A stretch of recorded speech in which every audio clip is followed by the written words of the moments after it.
ദൈവനാമത്തിന് മഹത്വം ഉണ്ടാവട്ടെ. വിതയ്ക്കുന്നവന്റെ ഉപമയാണ് ഇപ്പോൾ നമ്മൾ പഠിച്ചുകൊണ്ടിരിക്കുന്നത്. കഴിഞ്ഞ ക്ലാസ്സുകളിലൊക്കെ മത്തായി സുവിശേഷം 13-ാം അധ്യായത്തിൽ നിന്നാണ് യേശു പറഞ്ഞ ഉപമ നമ്മൾ വായിച്ചത്. ഇന്ന് നമുക്കത് മർക്കോസിന്റെ സുവിശേഷത്തിൽ നിന്ന് വായിക്കാം. അടുത്ത ആഴ്ച ലൂക്കോസിന്റെ സുവിശേഷത്തിൽ നിന്നും വായിക്കാം. അപ്പൊ 3 സുവിശേഷകന്മാരും അത് രേഖപ്പെടുത്തിയിരിക്കുന്നത് നമ്മുടെ ശ്രദ്ധയിൽ വരുവാൻ ഇടയാകുമല്ലോ. മർക്കോസ് 4-ാം അധ്യായത്തിന്റെ 1 മുതൽ 9 വരെയും 13 മുതൽ 20 വരെയുമുള്ള വാക്യങ്ങൾ. മർക്കോസ് 4-ാം അധ്യായത്തിന്റെ 1 മുതൽ 9 വരെ.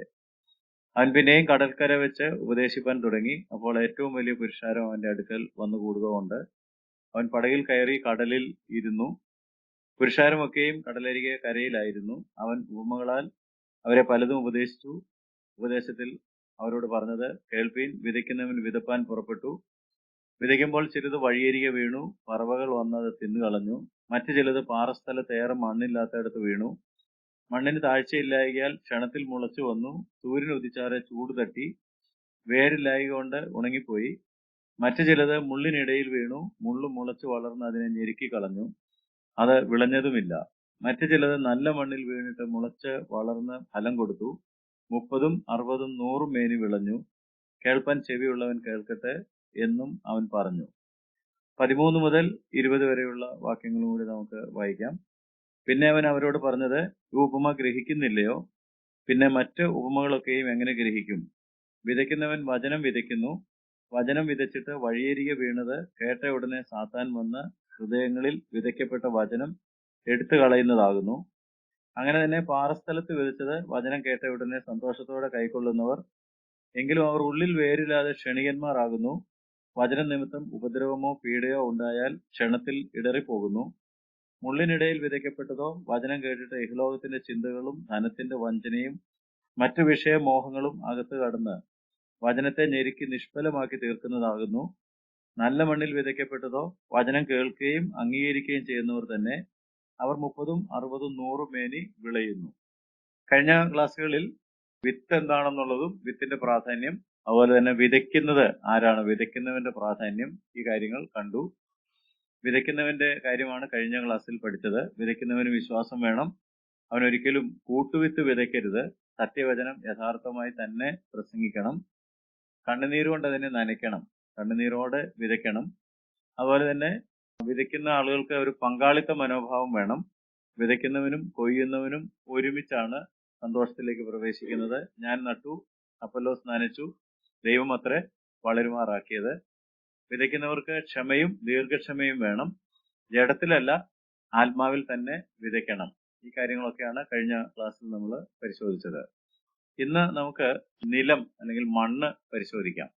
3 കാര്യങ്ങളാണ് പ്രധാനമായിട്ട് ഈ ഉപമയിൽ പഠിക്കേണ്ടത്. 1 വിത്ത്, 2 വിതയ്ക്കുന്നവൻ, 3 വിത്ത് ചെന്ന് വീണ മണ്ണ് അല്ലെങ്കിൽ നിലം. നിലം എന്ന് പറയുന്നത് മനുഷ്യ ഹൃദയത്തെയാണ് പ്രതിനിധീകരിക്കുന്നത്. യേശു കർത്താവ് പറഞ്ഞല്ലോ, വിത്ത് ദൈവവചനമാണ്. വിതയ്ക്കുന്നത് ദൈവവചനം പങ്കുവെക്കുന്ന ആളുകളാണ്. ദൈവവചനം അവർ പങ്കുവെക്കുന്നു. പങ്കുവെക്കുമ്പോൾ അത് ചെന്ന് വീഴുന്നത് മനുഷ്യ ഹൃദയത്തിലാണ്. അപ്പം നിലം അല്ലെങ്കിൽ മണ്ണെന്ന് പറയുന്നത് മനുഷ്യ ഹൃദയത്തെയാണ് പ്രതിനിധീകരിക്കുന്നത്. മനുഷ്യനെ കുറിച്ച് നമ്മൾ ചിന്തിക്കുമ്പോൾ ദൈവം മനുഷ്യനെ നിലത്തെ പൊടിയിൽ നിന്നാണ് സൃഷ്ടിച്ചത്. അതുകൊണ്ട് നമുക്ക് അത്ഭുതം ആവശ്യമില്ല. എന്തുകൊണ്ട് മനുഷ്യ ഹൃദയം മണ്ണാണ് അല്ലെങ്കിൽ നിലമാണ്, അതിന് തുല്യമാണ് എന്ന് പറഞ്ഞു എന്ന് ചോദിച്ചാൽ, ഹൃദയം മാത്രമല്ല, മനുഷ്യൻ മൊത്തത്തില് മണ്ണാണ്. പൊടിയിൽ നിന്നാണ് എടുത്തത്. പൊടിയിലേക്ക് തിരിഞ്ഞു ചേരുക തന്നെ ചെയ്യും. ഈ മണ്ണിനെ കുറിച്ച് അല്ലെങ്കിൽ നിലത്തെ കുറിച്ച് നമ്മൾ ചിന്തിക്കുമ്പോൾ നിലത്തിന് ഈ വിത്തിന്റെ കാര്യം പറഞ്ഞ പോലെ തന്നെ അനന്ത സാധ്യതകളുണ്ട്. മണ്ണിൽ നമുക്ക് പൊന്നു വിളയിക്കാൻ കഴിയും എന്ന് പറഞ്ഞു കേട്ടിട്ടുണ്ടാവുമല്ലോ. വെറുതെ കിടക്കുന്ന മണ്ണുണ്ട്, പക്ഷെ അതിനെ കൃഷി ചെയ്ത് പൊന്നു വിളയിക്കുന്ന ആളുകളുണ്ട്. അപ്പൊ മണ്ണിന് ഫലം പുറപ്പെടുവിക്കുന്നതിനുള്ള ഒരുപാട് സാധ്യതകൾ, ഗ്രേറ്റ് പൊട്ടൻഷ്യൽ എന്ന് വേണമെങ്കിൽ പറയാം. ചില നിലങ്ങൾ നമ്മൾ നോക്കുകയാണെന്നുണ്ടെങ്കിൽ കാട് പിടിച്ച് ഉപയോഗശൂന്യമായിട്ട് മറ്റുള്ളവർക്ക് ഒരു തലവേദനയായിട്ട് കിടക്കുന്ന നിലങ്ങൾ ഉണ്ട്. നമ്മുടെ വീടിന് അടുത്തുമല്ലോ അങ്ങനെ ഒരു സ്ഥലം ഉണ്ടെന്നുണ്ടെങ്കിൽ പലപ്പോഴും നമ്മൾ ഇവരൊന്ന് വെട്ടിത്തെളിച്ചിരുന്നെങ്കിൽ എന്ന് ആഗ്രഹിച്ചു പോകുന്ന തരത്തിൽ കാട് പിടിച്ച് കിടക്കുന്ന സ്ഥലങ്ങൾ ഉണ്ടാവും. ആരുടെയാണെന്ന് അറിയാൻ പാടില്ല, എന്താണ് അവരത് വൃത്തിയാക്കാത്തതെന്ന് അറിയാൻ പാടില്ല. ഒരു ഉപേക്ഷിക്കപ്പെട്ട നിലയിൽ കിടന്ന് കാടും മുള്ളും ഞെരിഞ്ഞിലും ഒക്കെ വളർന്നു നിൽക്കുന്ന ഭൂപ്രദേശങ്ങളെ നമുക്ക് കാണാം. അതേസമയം തന്നെ വളരെ മനോഹരമായിട്ട് പൂന്തോട്ടം പോലെ ഭംഗിയാക്കി വെച്ചിരിക്കുന്ന സ്ഥലങ്ങളും നമുക്ക് കാണാം. ചില വിദേശ രാജ്യങ്ങളിലൊക്കെ നമ്മൾ പോകുകയാണെന്നുണ്ടെങ്കിൽ ഭൂമി അങ്ങനെ കാട് പിടിച്ച് കിടക്കാൻ അനുവദിക്കാൻ പാടില്ല എന്നുണ്ട്. അങ്ങനെ കിടക്കുകയാണെന്നുണ്ടെങ്കിൽ ഗവൺമെന്റ് തന്നെ വന്നത് വെട്ടി നിരപ്പാക്കിയിട്ട് ഉടമസ്ഥന് ബില്ല് കൊടുക്കും. അപ്പം ഭംഗിയായിട്ട് അത് ഇടണം എന്നുള്ളത് ചില രാജ്യങ്ങളിൽ അനുശാസിക്കുന്നുണ്ട്. പക്ഷെ നമ്മുടെ കണ്ടീഷൻ നമ്മൾ നോക്കുകയാണെങ്കിൽ അങ്ങനെയില്ല. നമുക്ക് ഇഷ്ടമുണ്ടെങ്കിൽ വൃത്തിയാക്കാം, ഇഷ്ടമില്ലെങ്കിൽ വൃത്തിയാകാതെ കിടക്കും. അപ്പൊ രണ്ട് തരത്തിലുള്ള നിലങ്ങളുണ്ട് എന്ന് പറഞ്ഞപ്പോൾ നമ്മൾ മനസ്സിലാക്കേണ്ട കാര്യം, ഭൂമിക്ക് സാധ്യതകളുണ്ട്. ആ സാധ്യതകൾ നമ്മൾ വേണ്ടതുപോലെ ഉപയോഗപ്പെടുത്തുന്നില്ലെങ്കിൽ അത് കാട് പിടിക്കാനും അത് മറ്റുള്ളവർക്കൊരു തലവേദനയായി മാറാനും ഒക്കെ സാധ്യതയുണ്ട്. ഉപേക്ഷിക്കപ്പെട്ട ചില മൺകുഴികളും ചില പൊട്ട സ്ഥലങ്ങളും ഇഷ്ടികക്കളങ്ങളും ചതുപ്പ് നിലങ്ങളും ഒക്കെ പിൽക്കാലത്ത് മനോഹര പൂന്തോട്ടങ്ങളായിട്ടും മനോഹരമായിട്ടുള്ള കൃഷിയിടങ്ങളായിട്ടും കെട്ടിടങ്ങൾ നിർമ്മിച്ച സ്ഥലങ്ങളായിട്ടും ഒക്കെ മാറിയിട്ടുള്ളത് നമുക്ക് വേണമെങ്കിൽ മനസ്സിൽ കാണാനായിട്ട് സാധിക്കുമല്ലോ. ഒരിക്കലൊരു മനോഹര പൂന്തോട്ടത്തിന്റെ അടുക്കൽ കൂടി ഒരു വഴിപോക്കൻ കടന്നുപോയപ്പോൾ ആ വഴിപോക്കൻ അത് കണ്ടിട്ട് പറഞ്ഞു, "ഓ, ദൈവം ഈ ഭൂമിയെ എത്ര മനോഹരമായിട്ട്, ഈ പൂന്തോട്ടത്തെ എത്ര മനോഹരമായിട്ട് ഉണ്ടാക്കിയിരിക്കുന്നു." അപ്പൊ അത് വൃത്തിയാക്കി സൂക്ഷിക്കുന്ന തോട്ടക്കാരൻ അവിടെ നിൽപ്പുണ്ടായിരുന്നു. അപ്പൊ തോട്ടക്കാരൻ പറഞ്ഞു, "ആ, ദൈവം ഇത് ചെയ്തിരുന്നത് എന്താണെന്നുള്ളത് കുറച്ചുനാൾ മുമ്പ് വന്ന് നോക്കണമായിരുന്നു. ഇത് ദൈവം ചെയ്തതല്ല, ഞാൻ ചെയ്തതാണ്. എന്റെ ഈ സ്ഥലം കിട്ടിയപ്പോൾ ഇതിങ്ങനെ ആയിരുന്നില്ല. അത് വല്ലാത്തൊരവസ്ഥയിലാണ് കിടന്നിരുന്നത്. ഞാൻ അധ്വാനിച്ചാണ് ഇത് പൂന്തോട്ടമാക്കിയത്." അതിന്റെ അർത്ഥം നിങ്ങൾക്ക് മനസ്സിലായെന്ന് എനിക്കറിയാൻ പാടില്ല. മനുഷ്യർക്ക് ഭൂമിയിൽ പണിയെടുക്കാനായിട്ട് പൊട്ടൻഷ്യൽ ഉണ്ട്, അതിനുള്ള സാധ്യതയുണ്ട്. ഭൂമി ഉള്ളതുകൊണ്ട് മാത്രം കാര്യമില്ല. ചില ആളുകൾക്ക് ഏക്കർ കണക്കിന് ഭൂമി ഉണ്ടെങ്കിൽ അവർ ഒന്നും ചെയ്യാതെ മറ്റുള്ളവർക്ക് തലവേദനയായിട്ട് കിടക്കുന്നുണ്ട്. 5 സെന്റ് സ്ഥലമുള്ളവൻ ചിലപ്പോൾ അത് ഏറ്റവും മനോഹരമായിട്ട് വെക്കും. അപ്പൊ ഈ ഭൂമിയിൽ പണിയെടുത്ത് നിലത്ത് നിന്ന് ഏറ്റവും നല്ലത് ഉത്ഭവിക്കുവാനായിട്ട് ദൈവം മനുഷ്യരെയാണ് ഉപയോഗിക്കുന്നത്. അതുകൊണ്ടാണ് തോട്ടക്കാരൻ അങ്ങനെ പറഞ്ഞത്. അപ്പൊ മനുഷ്യൻ നിലത്ത് പണിയെടുക്കണം, അതിന് ദൈവം മനുഷ്യരെയാണ് ഉപയോഗിക്കുന്നത്. നിലം അങ്ങനെ തന്നെ അങ്ങ് വിട്ടേക്കുകയാണെങ്കിൽ അവിടെ എന്തുണ്ടാവും? മുള്ളും പറക്കാരയും കാടും പടപ്പും മുളയ്ക്കും. എനിക്ക് തോന്നുന്നു നിങ്ങൾ പലരും പറമ്പ് വൃത്തിയാക്കി മടുത്തിട്ടുള്ളവരുണ്ടാവും. നമ്മള് വൃത്തിയാക്കി തീരുമ്പോഴത്തേക്ക് അങ്ങേയറ്റത്തുനിന്ന് വീണ്ടും കാടും പടപ്പും ഒക്കെ കയറി, അല്ലേ? നമ്മൾ അതിനെ വെറുതെ അങ്ങനെ അങ്ങ് വിട്ടേക്കുകയാണെങ്കിൽ ഇറ്റ് വിൽ ഗ്രോ വൈൽഡ്. അപ്പൊ ഇത് എന്തിന്റെ ചിത്രമാണെന്നാ പറഞ്ഞത്? മനുഷ്യ ഹൃദയത്തിന്റെ ചിത്രമാണ്. നമ്മളുടെ ഹൃദയം കുട്ടികൾ വന്ന് വീഴുന്ന നിലമാണെങ്കിൽ അവിടെ വൃത്തിയാക്കുന്ന ഒരു പണി നമ്മൾ തന്നെ ചെയ്തില്ലെങ്കിൽ എന്ത് സംഭവിക്കും? കാടും പടപ്പും ഒക്കെ അതിനകത്ത് വളർന്ന് നിൽക്കും. അത് മറ്റുള്ളവർക്ക് ഒരു തലവേദനയായിട്ട് മാറും. ഹൃദയം നിറയെ പാപം, മത്സരം, ശാഠ്യം, വേണ്ടാത്ത സ്വഭാവങ്ങൾ ഒക്കെ വളർന്നിട്ട് ഇത് കാണുന്നവരൊക്കെ ഇത് എന്തൊരു സ്ഥലമാണ്, എങ്ങനെയാണ് ഇതിങ്ങനെ ആയത്, ഇതൊന്ന് നന്നാക്കിയിട്ട് കൂടെ എന്ന് പറയത്തക്ക തരത്തിൽ കാട് പിടിച്ചതായിട്ട് കിടക്കും. ഹൃദയത്തിന് അറ്റൻഷൻ വേണം. കാരണം ഹൃദയം എല്ലാറ്റിനേക്കാളും കപടവും വിഷമവും ഉള്ളതാണ്. അപ്പൊ അത് വൃത്തിയാക്കി ഇട്ടില്ലെങ്കിൽ അതിനകത്ത് വേണ്ടാത്തതെല്ലാം വളർന്നു കയറും. പാപം കളരും, മത്സരം ഉണ്ടാകും, ശാഠ്യം ഉണ്ടാകും, വേണ്ടാത്ത സ്വഭാവങ്ങൾ ഉണ്ടാകും, വേണ്ടാത്ത ചിന്തകൾ ഉണ്ടാകും. അതെല്ലാം ഈ തോട്ടക്കാരൻ ചെയ്യുന്ന പോലെ ട്രിം ചെയ്ത് പുല്ല് എടുത്തു കളഞ്ഞ് കള എടുത്തു കളഞ്ഞ് ചെടികളെയൊക്കെ മനോഹരമായിട്ട് വെട്ടി നിർത്തുമ്പോഴാണ് അതൊരു നല്ല പൂന്തോട്ടമായിട്ട് മാറുന്നത്. അല്ലാതെ വേണമെങ്കിൽ ദൈവം എന്നെ നന്നാക്കട്ടെ എന്ന് പറഞ്ഞ് ആർക്കും ഇരിക്കാനൊക്കെയല്ല. അതിനാണ് ദൈവം നമുക്ക് ഇച്ഛാശക്തി തന്നിരിക്കുന്നത്, നമുക്ക് പ്രവർത്തന ക്ഷമത തന്നിരിക്കുന്നത്, നമുക്ക് ചിന്താ ശക്തി തന്നിരിക്കുന്നത്. അതെല്ലാം ഉപയോഗിച്ച് നമുക്ക് നന്നാകാം, നമുക്ക് വേണമെങ്കിൽ ചീത്തയാകാം. അപ്പൊ നമ്മുടെ ഹൃദയം എന്ന് പറയുന്നത് വളരെ നന്നായിട്ട് നമ്മൾ സൂക്ഷിക്കേണ്ടതാണ്. മാത്രമല്ല, നിലം എന്ന് പറയുന്നത് ഈ വിത്തിനോട് പ്രതികരിക്കാൻ ശേഷിയുള്ളതാണ്. വിത്ത് നിലത്തിട്ടാല് അത് കിളിർത്ത് വരും. അത് കിളിർത്ത് വരുന്നത് ആ മണ്ണിന്റെ ഗുണമനുസരിച്ചാണ്, അല്ലെ? ഇനി നമ്മൾ 3-4 തരം മണ്ണുകളെ കുറിച്ച് കാണാൻ പോകുന്നുണ്ട്. എല്ലാ സ്ഥലത്തുമുള്ള വിത്തുകൾ ഒരുപോലെ അല്ല വന്നത്. ആ മണ്ണിന്റെ ഗുണമനുസരിച്ചും അതിനെ എന്തുമാത്രം ഒരുക്കിയിരുന്നു എന്നുള്ളതനുസരിച്ചുമാണ്. ദൈവം വചനം തരുന്നുണ്ട്, വചനമാകുന്ന വിത്ത് നമ്മുടെ ഹൃദയത്തിലൊക്കെ ഇടുന്നുണ്ട്. അതിനോട് ക്രിയാത്മകമായിട്ട് നമ്മൾ പ്രതികരിച്ചാലാണ് മനോഹരമായിട്ടുള്ളൊരു പൂന്തോട്ടം ഉണ്ടാകുന്നത്. പ്രതികരിക്കുന്നില്ലെങ്കിൽ അത് കാട് പിടിച്ചതായിട്ട് കിടക്കും. വേണ്ട തരത്തിൽ പ്രതികരിക്കുകയാണെങ്കിൽ ഫലമുണ്ടാകും. വിത്ത് എന്തിനു വേണ്ടിയാണ്? ഫലപ്രാപ്തിക്ക് വേണ്ടിയാണ്. കാരണം അതാണല്ലോ അവസാനം പറഞ്ഞത്, വിളഞ്ഞ കാര്യമാണ് പറഞ്ഞത്. 30, 60, 100 മേനി വിളഞ്ഞു. അപ്പൊ അതിനുവേണ്ടിയാണ് വിതച്ചത്. അപ്പൊ ഫലം ഉണ്ടാകും എന്ന് മാത്രമല്ല, ഫലം കായ്ച്ചു കിടക്കുന്നതിനകത്ത് ഒരു സൗന്ദര്യവും ഉണ്ട്, ഒരു ബ്യൂട്ടി ഉണ്ട്, അല്ലെ? നമുക്ക് മനോഹരമായിട്ട് ആ തോട്ടം പരിപാലിക്കാം, കാണുന്നതിനും ഒരു ഇമ്പമുണ്ട്, അനുഭവിക്കുന്നതിനും ഒരു ഇമ്പമുണ്ട്. സോ ഫ്രൂട്ട് ആൻഡ് ബ്യൂട്ടി ഇത് രണ്ടും വരും. നമുക്ക് ഫലങ്ങളും കിട്ടും, അത് കാണാനും സൗന്ദര്യമുള്ളതായിരിക്കും. കർത്താവായ യേശുക്രിസ്തു ഈ ഉപമ പറഞ്ഞപ്പോൾ ദൈവവചനം വിത്താണെന്നും നമ്മുടെ ഹൃദയം മണ്ണാണ് അല്ലെങ്കിൽ നിലമാണ് എന്ന് പറഞ്ഞപ്പോൾ അതിനകത്തുള്ള ഒരു പോസിബിലിറ്റി നമ്മൾ കാണേണ്ടത് ദൈവവചനത്തോട് പ്രതികരിക്കുന്നതിനുള്ള ഒരു കഴിവ് മനുഷ്യ ഹൃദയത്തിന് ദൈവം നൽകിയിട്ടുണ്ട്. മെയ്ഡ് ഫോർ ഈച്ച് അതർ എന്ന് പറഞ്ഞ് നമ്മൾ കേട്ടിട്ടില്ലേ? ഭാര്യയും ഭർത്താവിനെ കാണുമ്പോൾ മെയ്ഡ് ഫോർ ഈച്ച് അതർ, ഒരാൾക്ക് വേണ്ടി ഒരാളെ ഉണ്ടാക്കിയതാണ് എന്ന് നമ്മൾ പലപ്പോഴും പറയാറുണ്ട്. എന്നാ ചക്കിക്കൊത്ത ചങ്കരൻ, രണ്ടും ആങ്ങളെയും പെങ്ങളെയും പോലെ ഇരിക്കുന്നു എന്നൊക്കെ നമ്മൾ പറയുകയല്ലേ. എന്ന് പറഞ്ഞതുപോലെ വിത്ത് മണ്ണിനും മണ്ണ് വിത്തിനും വേണ്ടി സൃഷ്ടിക്കപ്പെട്ടതാണ്. ആ ഒരു പ്രത്യേക പൊട്ടൻഷ്യൽ അതിനകത്ത് ഉണ്ട് എന്നുള്ള കാര്യം അറിഞ്ഞിരിക്കണം. നിലം വിത്തിനും വിത്ത് നിലത്തിനും. അർത്ഥം എടുക്കുകയാണെങ്കിൽ ഹൃദയം വചനത്തിനും വചനം മനുഷ്യ ഹൃദയത്തിനും. ദൈവം വചനം നമുക്ക് നൽകുന്നത് ഒരു പുസ്തകത്തിൽ എഴുതി വെക്കാനല്ല, ഷെൽഫിൽ വെച്ചേക്കാനായിട്ടല്ല. വചനം ഹൃദയത്തിലേക്ക് വരണം.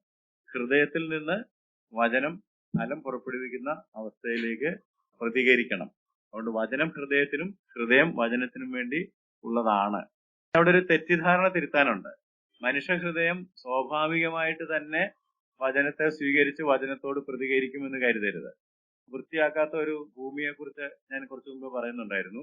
അപ്പൊ ഇത് വൃത്തിയാകട്ടെ എന്ന് വിചാരിച്ച് കുറെ വിത്ത് കൊണ്ട് അവിടെ വിതറിയാൽ വൃത്തിയാകുമോ? നന്നായിട്ട് ഫലം ഉണ്ടാകുമോ?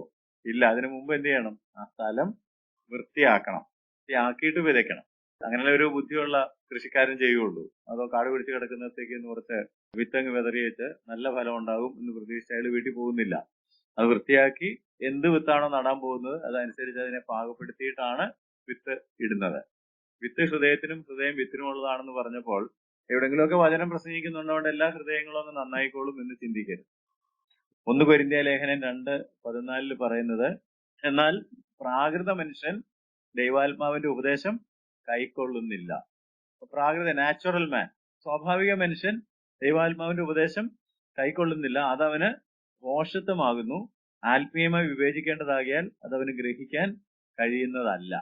അപ്പം എല്ലാ മനുഷ്യ ഹൃദയങ്ങളും സ്വാഭാവികമായിട്ട് ദൈവവചനം കേൾക്കുന്ന ഉടനെ അത് ഭംഗിയായിട്ട് സ്വീകരിച്ച് നന്നായിട്ട് ഫലം പുറപ്പെടുവിക്കുകയും അത് മനോഹരമായ ഒരു പൂന്തോട്ടമാകുകയും ചെയ്യുമായിരുന്നെങ്കിൽ ഇന്ന് അവിശ്വാസികൾ ആരും ലോകത്തിൽ ഉണ്ടാകുമായിരുന്നില്ല.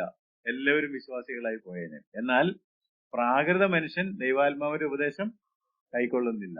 ഇത് മനുഷ്യ ഹൃദയത്തിന് വേണ്ടി ഉള്ളതാണെങ്കിലും ആത്മീയനായി തീരാത്ത ഒരാള് ഒരിക്കലും വചനത്തെ സ്വീകരിക്കുന്നില്ല. ആത്മീയമായിട്ട് വിവേചിക്കാൻ അവന് ഗ്രഹിക്കാൻ അത് കഴിയുകയുമില്ല. അപ്പൊ വിത്തും മണ്ണും കൂടെ ചേരുമ്പോൾ അവിടെ വിത്ത് മുള പൊട്ടി വളർന്ന് ഫലം പുറപ്പെടുവിക്കണം. അതിന് അനുഗുണമായിട്ട് ഈ മണ്ണ് ഒരുക്കപ്പെടുകയും ചെയ്യണം. മണ്ണ് ഒരുക്കിയിട്ട് അതിനകത്ത് വിത്തിടണം, അത് മുള പൊട്ടണം, അത് വളരണം, ഫലം പുറപ്പെടുവിക്കണം. നമ്മൾ പഠിക്കുന്ന ഈ ഉപമ, നമ്മുടെ കർത്താവ് യേശുക്രിസ്തു പറഞ്ഞ ആദ്യത്തെ ഉപമ വിതയ്ക്കുന്നവന്റെ ഉപമ അല്ലെങ്കിൽ വിത്തിന്റെ ഉപമ എന്നൊക്കെയാണ് അറിയപ്പെടുന്നത്. Parable of the Sawyer or parable of the seed, രണ്ടു തരത്തിലും വിളിക്കാറുണ്ട്. പക്ഷെ ഇവിടെ ഈ ഉപമയ്ക്കകത്ത് ഏറ്റവും കൂടുതൽ ഊന്നൽ നൽകിയിരിക്കുന്നത് വിത്തിനുമല്ല വിതയ്ക്കുന്നവനുമല്ല, പിന്നെന്തിനാണ്? നിലത്തിനാണ്. അതിനെക്കുറിച്ചാണ് കൂടുതൽ കർത്താവ് പറഞ്ഞത്. അത് മാത്രമല്ല, ഈ വിത്ത് ചെന്ന് വീഴുന്ന നിലങ്ങളെ 4 തരത്തിലുള്ള നിലങ്ങളായിട്ട് കർത്താവ് തരം തിരിച്ചിട്ടുമുണ്ട്.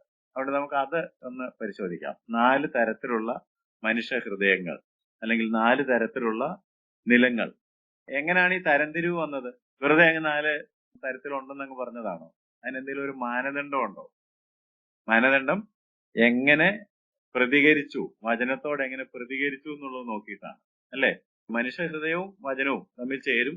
പക്ഷെ എല്ലാ ഹൃദയവും ഒരുപോലല്ല പ്രതികരിക്കുന്നത്. പലരും പലതരത്തിലാണ് പ്രതികരിക്കുന്നത്. അതുകൊണ്ട് എങ്ങനെയാണ് മനുഷ്യന്റെ ഹൃദയം ദൈവവചനത്തോട് പ്രതികരിച്ചത് എന്നുള്ളതിന്റെ അടിസ്ഥാനത്തിൽ ഹൃദയങ്ങളെ അല്ലെങ്കിൽ നിലങ്ങളെ 4ആയിട്ട് തരം തിരിച്ചിട്ടുണ്ട്. ഒന്നാമത്തേത് വഴിയരികെ വീണ വിത്തുകൾ. മത്തായി സുവിശേഷം 13-ാം അധ്യായത്തിന്റെ 19-ാം വാക്യത്തിൽ നാം അത് വായിക്കുന്നുണ്ട്. ചിലത് എവിടെ പോയി വീണു? വഴിയരികെ വീണു. വഴിയരികെ വീണു എന്ന് പറയുമ്പോൾ ഇംഗ്ലീഷിൽ നിങ്ങൾ അത് വായിക്കുകയാണെന്നുണ്ടെങ്കിൽ കഠിന ഹൃദയം, ഹാർഡ് ഹാർട്ട് എന്നാ പറഞ്ഞേക്കുന്നത്. വഴിയരികെ വളരെ ഹാർഡായിട്ടുള്ള കഠിനമായിട്ടുള്ള ഹൃദയമാണ്. അതിന് പ്രതികരണ ശേഷി കുറവാണ്. പ്രതികരിക്കാനേ ചിലപ്പോൾ പറ്റുകയില്ല. രണ്ടാമത്തേത് പാറസ്ഥലത്ത് വീണു. 13-ാം അധ്യായത്തിന്റെ 20-21 വാക്യങ്ങളാണ് നമ്മൾ കാണുന്നത്. ഇംഗ്ലീഷിൽ വായിക്കുമ്പോൾ ഷാലോ ഹാർട്ട് എന്നാ പറഞ്ഞേക്കുന്നത്. ഷാലോ, ആഴമില്ലാത്ത ഹൃദയം. പക്ഷെ നമുക്ക് പലപ്പോഴും മലയാളത്തിൽ വായിക്കുമ്പോൾ പാറസ്ഥലമാണ് കൂടുതൽ കഠിനം എന്ന് തോന്നും. വഴിയേരിയ കുറച്ചുകൂടെ മയപ്പെട്ടതാണെന്ന് തോന്നും. പക്ഷെ മൂലഭാഷയിലും ഇംഗ്ലീഷിലും ഹാർഡായിട്ടുള്ളത് വഴിയേരികയാണ്. മറ്റേത് കുറച്ചുകൂടെ ഷാലോ, ആഴം കുറഞ്ഞ സ്ഥലം എന്ന് മാത്രമേ ഉള്ളൂ. ഏതാണെങ്കിലും ഹാർഡ് ഹാർട്ട് ഉണ്ട്, ഷാലോ ഹാർട്ട് ഉണ്ട്. അല്ലെങ്കിൽ വഴിയേരിയ വീണതുണ്ട്, പാറസ്ഥലത്ത് വീണതുണ്ട്. മൂന്നാമത്തേത് മത്തായി 13:22 മുള്ളിനിടയിൽ വിതയ്ക്കപ്പെട്ടത്. മുള്ളിനിടയിൽ എന്ന് പറഞ്ഞാൽ ക്രൗഡഡ് ഹാർട്ട് എന്നാണ് ഇംഗ്ലീഷിൽ. ക്രൗഡഡ് അല്ലെങ്കിൽ പലവിധ വിഷയങ്ങൾ നിറഞ്ഞിരിക്കുന്ന ഹൃദയം. ഒരു വിഷയം മാത്രമല്ല, പലവിധ വിഷയം. ധനത്തിന്റെ വഞ്ചന, മറ്റു വിഷയമോഹങ്ങൾ, പല കാര്യങ്ങൾ നിറഞ്ഞിരിക്കുന്ന ഹൃദയം. പിന്നീട് നാലാമത്തേതാണ് 13:23 നല്ല നിലം എന്ന് നാം കാണുന്നത്. ഫ്രൂട്ട്ഫുൾ ഹാർട്ട്, നല്ല ഹൃദയം. അപ്പൊ മലയാളത്തിൽ പറയുകയാണെങ്കിൽ വഴിയരികെ വീണത്, പാറസ്ഥലത്ത് വീണത്, മുള്ളിനിടയിൽ വീണത്, നല്ല നിലത്ത് വീണത്. ഇംഗ്ലീഷിൽ പറയുകയാണെങ്കിൽ hard heart, shallow heart, crowded heart and fruitful heart. അതിന്റെ മലയാളം പറയുകയാണെങ്കിൽ കഠിന ഹൃദയം, ആഴമില്ലാത്ത ഹൃദയം, പലവിധ വിഷയങ്ങൾ നിറഞ്ഞിരിക്കുന്ന ഹൃദയം, നല്ല ഹൃദയം. ഇങ്ങനെ 4 തരം നിലങ്ങൾ ഉള്ളതായിട്ട് കർത്താവ് പറഞ്ഞു. നമുക്ക് ഇത് 4ഉം ഓരോന്നോരോന്നായിട്ട് പരിശോധിക്കുമ്പോഴാണ് അതിന്റെ വിശദാംശങ്ങൾ. എന്താണ് ഈ നിലങ്ങളുടെ പ്രത്യേകത, എന്തുകൊണ്ടാണ് ഈ പ്രതികരണം ഇങ്ങനെ ആയത്, എങ്ങനെയാണ് ഫലപ്രാപ്തിയിൽ എത്താൻ കഴിയാതെ പോയത് എന്ന് പരിശോധിക്കുന്നതിനായിട്ട് 1 by 1 ആയിട്ട് എടുക്കാം. ഒന്നാമത് വഴിയേരികെ വീണത്. ഇംഗ്ലീഷിൽ ഹാർഡ് ഹാർട്ട്, മലയാളത്തിൽ വഴിയേരിയെ വീണത്, കഠിന ഹൃദയം. ശേഷം 13:4 ഇത് ഉപമയിൽ കാണുന്നത്. അതിന്റെ അർത്ഥം പറഞ്ഞിരിക്കുന്നത് 13:19 മർക്കോസിന്റെ സുവിശേഷം 4-ാം അധ്യായത്തിന്റെ 3-4 വാക്യങ്ങളിലാണ് ഉപമ കിടക്കുന്നത്. അതിന്റെ അർത്ഥം 4-ാം അധ്യായത്തിന്റെ 14-15 വാക്യങ്ങളിലും. ലൂക്കോസിന്റെ സുവിശേഷം 8-ാം അധ്യായത്തിന്റെ 5-ാം വാക്യത്തിലാണ് ഉപമ കിടക്കുന്നത്. അതിന്റെ അർത്ഥം കിടക്കുന്നത് 8-ന്റെ 11, 12. ഈ അർത്ഥം പറഞ്ഞത് 3 സുവിശേഷങ്ങളിൽ നിന്നും നമുക്കൊന്ന് വായിക്കാം. ഒന്നാമത് മത്തായി 13:19. ഒരുത്തൻ രാജ്യത്തിന്റെ വചനം കേട്ടിട്ട് ഗ്രഹിക്കാഞ്ഞാൽ ദുഷ്ടൻ വന്ന് അവന്റെ ഹൃദയത്തിൽ വിതയ്ക്കപ്പെട്ടത് എടുത്തു കളയുന്നു. ഇതത്രേ വഴിയരികെ വിതയ്ക്കപ്പെട്ടത്. മർക്കോസ് രേഖപ്പെടുത്തിയിരിക്കുന്നത് 4-ാം അധ്യായത്തിന്റെ 14, 15 വാക്യങ്ങളിൽ. വിതയ്ക്കുന്നവൻ വചനം വിതയ്ക്കുന്നു. വചനം വിതച്ചിട്ട് വഴിയരികെ വീണത് കേട്ട ഉടനെ സാത്താൻ വന്ന് ഹൃദയങ്ങളിൽ വിതയ്ക്കപ്പെട്ട വചനം എടുത്തു കളയുന്നതാകുന്നു. ലൂക്കോസിന്റെ സുവിശേഷത്തിൽ നിന്ന് കേൾക്കുക. ലൂക്കോസ് 8-ാം അധ്യായത്തിന്റെ 11, 12 വാക്യങ്ങൾ. വിത്ത് ദൈവവചനം, വഴിയരികെ ഉള്ളവർ കേൾക്കുന്നവർ, എങ്കിലും അവർ വിശ്വസിച്ച് രക്ഷിക്കപ്പെടാതിരിപ്പാൻ പിശാച് വന്ന് അവരുടെ ഹൃദയത്തിൽ നിന്ന് വചനം എടുത്തു കളയുന്നു. അപ്പൊ ഈ 3 സുവിശേഷകന്മാർ പറഞ്ഞ കാര്യങ്ങളും കൂടെ കൂട്ടി വെച്ച് പഠിക്കുമ്പോഴാണ് പൂർണ്ണ അർത്ഥം നമുക്ക് ലഭിക്കുന്നത്. കർത്താവ് ഉപമ പറഞ്ഞു. അപ്പൊ അത് കേട്ടോണ്ടിരുന്ന ആളുകളുണ്ട്, പിന്നെ അത് കേട്ടിട്ട് റിപ്പോർട്ട് ചെയ്ത ആളുകളുണ്ട്. അങ്ങനെയാണല്ലോ ഇത് വന്നിരിക്കുന്നത്. അപ്പൊ മർക്കോസും ലൂക്കോസും ഏതാണെങ്കിലും നേരിട്ട് കേട്ടവരല്ല. മത്തായി നേരിട്ട് കേട്ടിരിക്കാൻ സാധ്യതയുണ്ട്, ശിഷ്യനായിരുന്നതുകൊണ്ട്.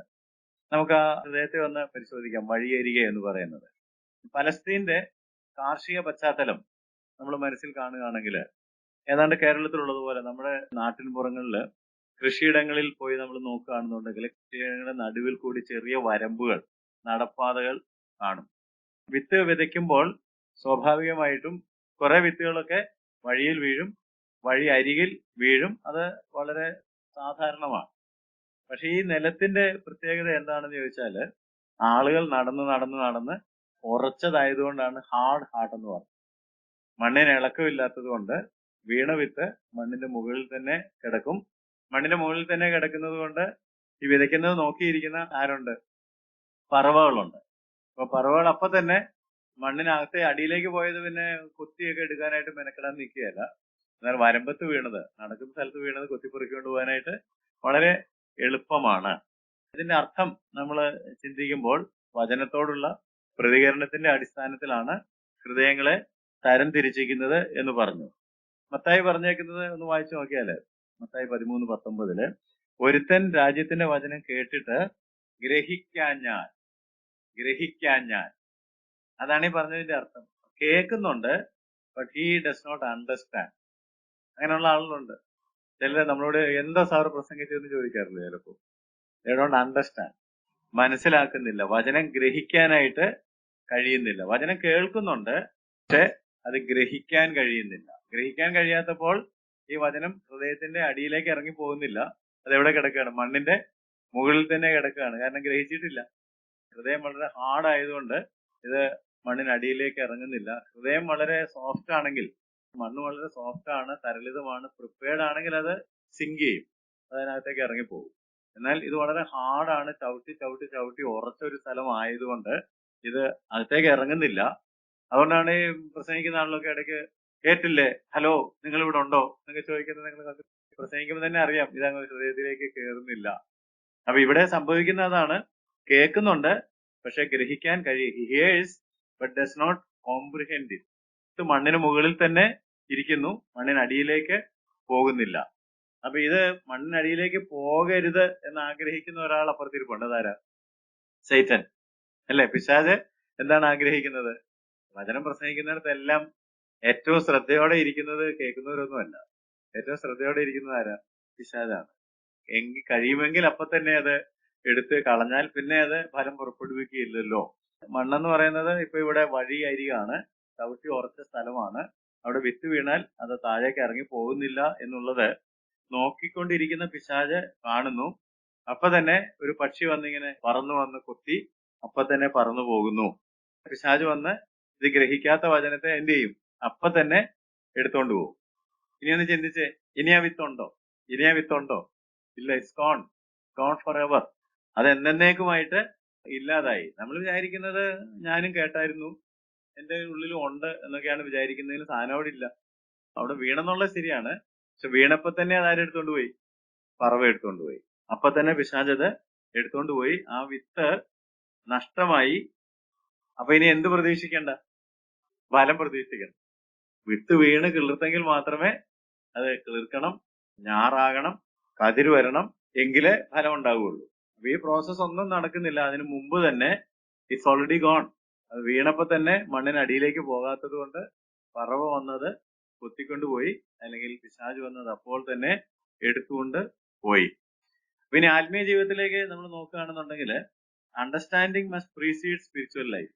ആത്മീയ ജീവിതം ശരിയായിട്ട് പോകണമെന്നുണ്ടെങ്കിൽ ആത്മീയ കാര്യങ്ങൾ എന്താണെന്നുള്ളത് ഗ്രഹിക്കണം. ഈ ബൈബിൾ തന്നെ ആളുകൾ വായിക്കുന്നുണ്ട്, but he is not understand. അവൻ ഗ്രഹിക്കുന്നില്ല. ഗ്രഹിക്കാത്തത് കൊണ്ട് അത് വന്ന് അപ്പൊ തന്നെ പറവ കൊത്തിക്കൊണ്ട് പോകുന്നു. ആൻഡ് അണ്ടർസ്റ്റാൻഡിങ് ഇല്ലാത്ത കാരണം സ്പിരിച്വൽ ലൈഫ് ഇല്ല. Understanding precedes spiritual life. നമ്മുടെ ആത്മീയ ജീവിതം എന്തുമാത്രം ക്രമീകരിക്കപ്പെടും എന്നുള്ളത് എന്തിന്റെ അടിസ്ഥാനത്തിലായിരിക്കുന്നത്? ഞാൻ എന്തുമാത്രം വചനം ഗ്രഹിച്ചു, അത് എന്തുമാത്രം എന്റെ ഹൃദയത്തിലേക്ക് ഇറങ്ങി. അത് കാണാത്തപ്പോഴാണ് കർത്താവ് ചോദിച്ചല്ലോ, മത്തായി 13:51 വാക്യം നോക്കിയാട്ടെ. മത്തായി 13:51 യേശു ചോദിച്ചു, ഇതെല്ലാം ഗ്രഹിച്ചുവോ? Have you understood all these things എന്ന് ചോദിച്ചു. ഇതെല്ലാം ഗ്രഹിച്ചുവോ? അവർ ഊവെന്ന് ഉത്തരം പറഞ്ഞു, പക്ഷെ കർത്താവിനെ അറിയാതെ അത്ര ഊവൊന്നും അല്ല എന്നുള്ളത്. ഇതെല്ലാം ഗ്രഹിച്ചുവോ? അപ്പൊ ഈ ആത്മീയ സത്യങ്ങൾ നമ്മുടെ ഉള്ളിലേക്ക് വിതച്ച് വിത്തുകളായിട്ട് വന്ന് വീഴുമ്പോൾ അത് മണ്ണിനടിയിലേക്ക് പോകണമെന്ന് പറഞ്ഞാൽ നമ്മൾ എന്ത് ചെയ്യണം? അത് ഗ്രഹിക്കണം. അത് ഗ്രഹിക്കണം, അത് സാംശീകരിക്കണം. നമ്മുടെ ഹൃദയത്തിന് അടിയിലേക്ക് അത് ഇറങ്ങണം. വിത്ത് വിതയ്ക്കുക എന്ന് പറഞ്ഞാല്, നടുക എന്ന് പറഞ്ഞാല് അതിന്റെ അർത്ഥം എന്താണെന്ന് ചോദിച്ചാല് വചനത്തിന്റെ അർത്ഥം മനസ്സിലാക്കി പ്രതികരിക്കുക. വചനത്തിന്റെ അർത്ഥം മനസ്സിലാകാതിരുന്നാൽ പ്രതികരണം ഉണ്ടാകുകയില്ല. When you understand the word you will respond to it. വേറൊരു കാര്യം ഞാൻ പറയാണ്, ചിലർ വചനം കേൾക്കുന്നുണ്ട്, ഇഷ്ടംപോലെ വചനം കേൾക്കുന്നുണ്ട്, അതെല്ലാം മനസ്സുകൊണ്ട് സമ്മതിക്കുന്നുമുണ്ട്, ഒന്നും നിഷേധിക്കുന്നില്ല. They give mental assent to all the spiritual statements. പക്ഷെ മനസ്സുകൊണ്ട് സമ്മതിച്ചു എന്നുള്ളത് കൊണ്ട് ആ വചനം ഗ്രഹിച്ചു എന്നർത്ഥമുണ്ടോ? അർത്ഥമില്ല. ആരെങ്കിലും പ്രസംഗിക്കുമ്പോൾ അവര് പറഞ്ഞ കാര്യങ്ങളൊക്കെ ശരിയാണ്, കുഴപ്പമില്ലാത്തതാണ് എന്ന് മനസ്സുകൊണ്ട് സമ്മതിച്ചു എന്നുള്ളത് കൊണ്ട് ഗ്രഹിച്ചു എന്നർത്ഥമുണ്ടോ? ഇല്ല, ഗ്രഹിച്ചു എന്നർത്ഥമില്ല. ഇവിടെ നമ്മൾ ഗ്രഹിക്കേണ്ട വേറൊരു പ്രധാനപ്പെട്ട കാര്യം എന്താണെന്ന് ചോദിച്ചാല്, ഈ ഉപമയിലെ നമ്മൾ ഓരോ കാര്യങ്ങൾ എടുത്ത് പരിശോധിക്കുമ്പോൾ ഈ പ്രശ്നം വിതച്ച വിത്തിനാണോ? പ്രശ്നം നിലത്തിനാണ്. പ്രശ്നം മണ്ണിനാണ്. വിത്തിന് പ്രശ്നമൊന്നുമില്ല. നല്ല നിലത്ത് വീണ വിത്തും വഴിയരികെ വീണ വിത്തും പാറസ്ഥലത്ത് വീണ വിത്തും എല്ലാം നല്ല വിത്തായിരുന്നു. കഴിഞ്ഞ ക്ലാസ് ഓർക്കുക. വിത്ത് വിതയ്ക്കുന്നതിന് മുമ്പായിട്ട് വിതയ്ക്കുന്നവന് ഈ വിത്ത് പ്രിപ്പയർ ചെയ്യുന്നുണ്ട്. കൂട്ടുവിത്തില്ല, നന്നായിട്ട് കഴുകി വെടിപ്പാക്കിയിട്ടുണ്ട്. നല്ല വിത്ത് തന്നെയാണ് വിതച്ചത്. അപ്പൊ പ്രശ്നം വിത്തിന്റെ അല്ല, പ്രശ്നം എന്തിന്റെയാണ്? നിലത്തിന്റേതാണ്. വിത്തിനല്ല പ്രശ്നം. നിലത്തിന് എന്തായിരുന്നു പ്രശ്നം? അത് ഉറച്ചതാണ്. ഉറച്ചു പോയത് എങ്ങനെയാണ്? മനുഷ്യർ ചവിട്ടി നടന്ന് നടന്ന് നടന്ന് മനുഷ്യർ നമ്മുടെ ഹൃദയത്തിൽ കയറി നിരങ്ങി നിരങ്ങി നിരങ്ങി നിരങ്ങി അത് ഉറച്ചു പോയതാണ്. വചനം അങ്ങോട്ട് കയറുകയല്ല. അല്ലെങ്കിൽ നമ്മൾ ടി വി കണ്ട് കണ്ട് കണ്ട് കണ്ട് നമ്മൾ യൂട്യൂബ് കണ്ട് കണ്ട് കണ്ട് കണ്ട് നമ്മള് സോഷ്യൽ മീഡിയയിൽ കയറി കയറി കയറി ഒരു പ്രശ്നം ഉണ്ടാക്കുന്നില്ലെന്നാണ് നമ്മൾ പലപ്പോഴും ചിന്തിക്കുന്നതെങ്കിലും അത് നമ്മുടെ ഹൃദയത്തിൽ നടന്ന് നടന്ന് നടന്ന് ഹൃദയം ഉറച്ചുകൊണ്ടിരിക്കുകയാണ്. അതിന്റെ മുകളിൽ ഈ നല്ല വിത്ത് വന്ന് വീഴുമ്പോൾ അതിനൊരു അണ്ടർസ്റ്റാൻഡിങ്ങും ഇല്ല. അത് it will not sink deep. ആഴ്ചയിൽ നമ്മൾ എത്ര സമയം വചനം കേൾക്കാനായിട്ട് വിനിയോഗിക്കുന്നുണ്ടെന്ന് ചിന്തിക്കുകയാണെങ്കിൽ ഞായറാഴ്ച 2 മണിക്കൂർ, ബുധനാഴ്ച വരികയാണെങ്കിൽ ഏതാണ്ട് 1 മണിക്കൂർ, അല്ലേ? അപ്പൊ ഒരാഴ്ചയില് 7 ദിവസം, ഒരു ദിവസത്തിന് 24 മണിക്കൂർ. ഇതിനകത്ത് വളരെ വിരളമായ ഒരു സമയം മാത്രമേ നമ്മൾ ദൈവവചനം കേൾക്കാനായിട്ട്, പിന്നെ നിങ്ങൾ വായിക്കുന്നൊക്കെ ഉണ്ടാകാം, ഇല്ലെന്ന് ഞാൻ പറയുന്നില്ല. പക്ഷെ ബാക്കി സമയം മുഴുവൻ നമ്മൾ എടുത്താല് നമ്മുടെ ഹൃദയത്തിന്റെ മേൽ മനുഷ്യൻ നടന്നുകൊണ്ടിരിക്കുകയാണ്. മനുഷ്യന്റെ ആശയങ്ങൾ ടി വിയിൽ നിന്ന് കേൾക്കുന്നു, സോഷ്യൽ മീഡിയയിൽ നിന്ന് കേൾക്കുന്നു, ഓഫീസിൽ കേൾക്കുന്നു, സമൂഹത്തിൽ കേൾക്കുന്നു, കടയിൽ ചെന്നപ്പോൾ കേൾക്കുന്നു. അങ്ങനെ മനുഷ്യൻ നമ്മുടെ ഹൃദയത്തെ ചവിട്ടി ചവിട്ടി ചവിട്ടി ചവിട്ടി നടന്നുകൊണ്ടിരിക്കുകയാണ്. അങ്ങനെ ഈ ഹൃദയം അതിന്റെ മുകളിലേക്ക് ഒരു വിത്ത് വന്ന് വീഴുമ്പോൾ അത് ആഴത്തിലേക്ക് ഇറങ്ങി പോകുന്നില്ല. അത് മാത്രമല്ല, ഇത് ഇറങ്ങരുതെന്ന് ആഗ്രഹിച്ച ഒരാള് ഇത് നോക്കിയിരിപ്പുണ്ട്. അതിനപ്പം തന്നെ വന്നിത് കുത്തി എടുത്തുകൊണ്ട് സ്ഥലം വിട്ടു കളയും.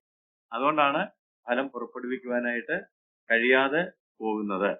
അപ്പൊ ഒരു കഠിന ഹൃദയം, ഹാർഡ് ഹാർട്ട്, ആ ഹൃദയത്തിന്റെ മേലിലൊരു വിത്ത് വന്ന് വീണാൽ വിത്തിന്റെ കുഴപ്പമല്ല. കുഴപ്പം ആരുടെയാണെന്ന് പറഞ്ഞ ഹൃദയത്തിന്റെ, നിലത്തിന്റെ കുഴപ്പമാണ്. അപ്പൊ ഇതിലൊരു ചോദ്യമുണ്ട്.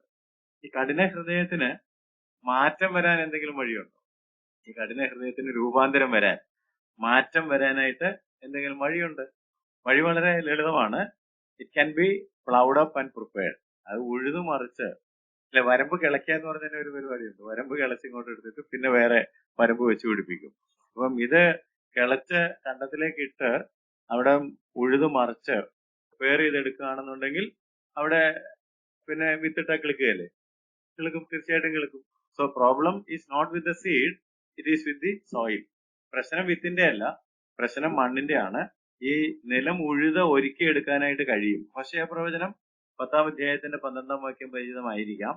ഹോശേയ 10:12. നീതിയിൽ വിതപ്പീൻ, ദയക്കൊത്തവണ്ണം കൊയ്യുവീൻ, നിങ്ങളുടെ തരിശു നിലം ഉഴുവീൻ. യഹോവ വന്ന് നിങ്ങളുടെ മേൽ നീതി വർഷിക്കേണ്ടതിന് അവനെ അന്വേഷിക്കാനുള്ള കാലമാകുന്നുവല്ലോ. അപ്പൊ അവിടെ പറയുന്നത് എന്താ വെച്ചാൽ, നിങ്ങളുടെ ഹൃദയം ഒരു തരിശു നിലമാണെന്നുണ്ടെങ്കിൽ അത് ഉഴുതു മറിക്കണം, അതിനെ പ്രിപ്പയർ ചെയ്യണം. പ്രിപ്പയർ ചെയ്തിട്ട് ഇത് യഹോവയെ അന്വേഷിക്കുവാനുള്ള കാലമാണ് എന്നറിഞ്ഞ് break up your fallow ground, for it is time to seek the Lord. ഞാൻ ദൈവത്തെ അന്വേഷിക്കാനുള്ള സമയമായി, എനിക്ക് ദൈവവചനം വേണം, ദൈവവചനം എന്റെ ജീവിതത്തെ രൂപാന്തരപ്പെടുത്തണം, എനിക്കത് മനസ്സിലാക്കണം എന്നൊരു നിശ്ചയദാർഢ്യം ഉണ്ടാകുമ്പോൾ, എസ്രാ മനസ്സ് വെച്ചിരുന്നു എന്ന് പഠിച്ചു ഓർക്കുന്നുണ്ടോ? 7:10.